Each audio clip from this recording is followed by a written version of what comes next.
Hi everyone! Welcome back to Jenny's Tax Tips. This is part of my QuickBooks tutorial series. In this video, I'm going to show you how to charge a client's credit card because we know how important it is to get the money in your business. So this will allow you to process the payment as soon as you get the client's go ahead. I'm going to show you how to do this using the QuickBooks sample company here.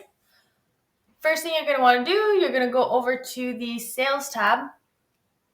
Make sure you go over to All Sales, and we're going to create a new transaction. We're going to choose the sales receipt. And then you're going to fill in the information here like you would a regular invoice. So you're going to type the customer's name. If they don't exist already, you can add them in. If you have the details of the customer, you can put it in here or just do a quick add of just the client's name. The payment method that you're going to choose here is credit card. The sample account here is not set up for credit card payments, so I'm going to show you what it looks like on my screen. You'll have this button that will pop up if your QuickBooks account is set up for QuickBooks payments. And then you need to click on Enter Credit Card Details. You put in the credit card number, you need the expiry date, the 3-digit code at the back, and the name on card. If you have the address, you can add it in, but it will still process the payment without the address. Make sure that your box is checked off Process Credit Card.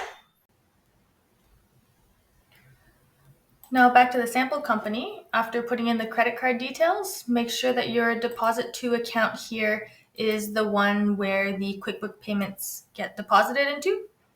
If you choose a different bank account here, it won't change where the money goes. This just makes it easier for your bookkeeper to be able to match your payment with the invoice. You're going to enter your services here, the type of services that you sold. If you want to put a description, you can put that in there. Put in the fee that you're charging them, your taxes, and make sure that your total here, including taxes, is what you want to charge the client on their card. And then you're going to do save and close, and it will process the credit card and it'll show up as paid here. And then the funds will automatically get deposited into your bank account, usually within 1 to 3 business days.